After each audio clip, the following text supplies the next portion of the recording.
Hey guys, my name is Nick and welcome back to the channel. I think I'm still live. I think I still have some subscribers. It's been a few weeks since my last video. That almost sounds like some kind of holy confession. There's several reasons for that. If you didn't catch my last video, I have been doing a lot of business travel with work. I have spent a lot of time out of the country, and as such I've not had as much hobby time, but I've been back for a couple of weeks and I'm going to share with you today exactly what's been going on in those 2 weeks. I have been painting and I've been loving every second of it. So this video we are taking a look at my Warlord Titan for Adeptus Titanicus. So the mini version, but I wanted to try a few new techniques out, a few schemes. It's still going to be following my Leadbelcher Store colour scheme. Wanted to see if I could apply a few new tips and tricks to that scheme ready for painting the big boy. But before we jump straight into the video, I want to give a massive shout out to Mr. Paul Murray, my latest Patreon. Now I haven't had any social media links for him to link up to his Instagram or anything else that he may have, but a massive shout out and a massive thank you very much indeed for your support. And your name will appear in the description of all future videos whilst you do that thing for me. So thank you very much indeed. If anyone else is interested in my Patreon, the links are down below in the description. So feel free to do so if you want to offer that kind of support to the channel. Anyway, let's get straight into the video.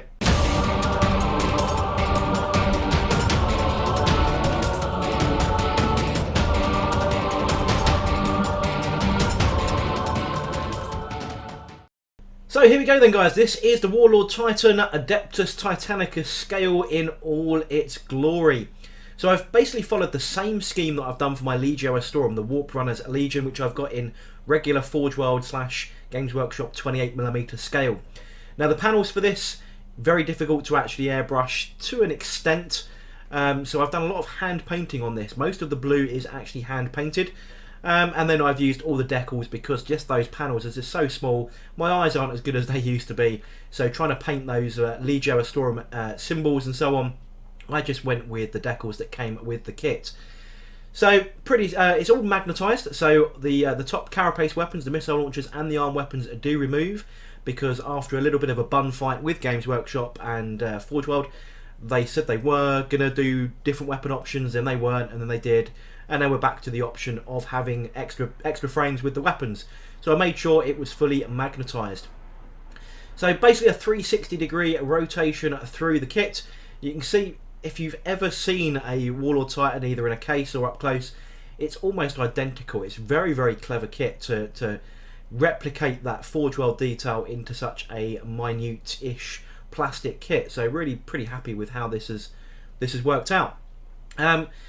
But the new techniques that I've tried really on this come from mostly an airbrush, let's be honest. But it's kind of the planetary scapes, the planets, the sun, whatever you want to call it, that I've done on the right centre shoulder pad and on the two leg greaves. And we'll get to a little bit of a close-up in those in a second.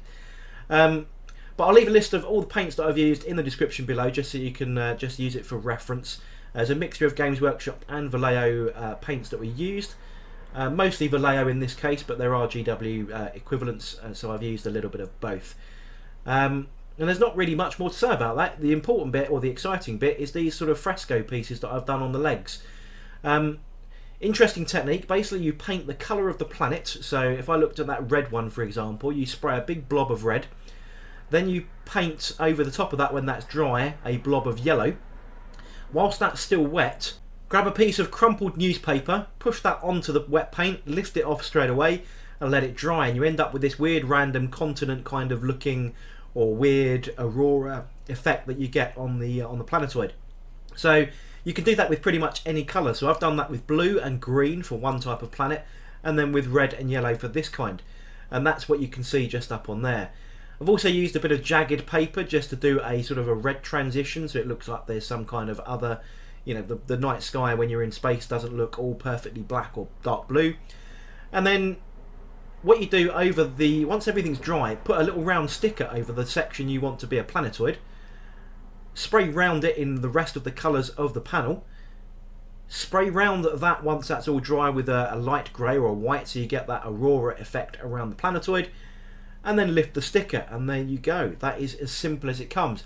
Now what I want to do is a bit more of an in-depth version when I come to the larger kits, because there's a little bit more landscape to work with. It's very difficult to try and do that and film it and everything else at the same time. So I hope my explanation is reasonably good, but when it comes to doing the Nemesis and the Warlord, I'll be doing a much better step-by-step tutorial, because I'm sure a few of you will probably want to see how it was actually achieved.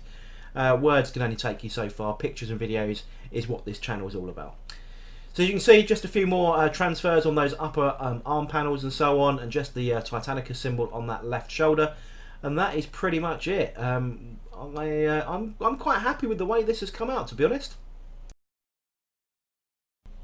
So there we go then, guys. One Warlord Titan complete. That's taken me many hours over the last couple of weeks to complete. I'm pretty happy with the result.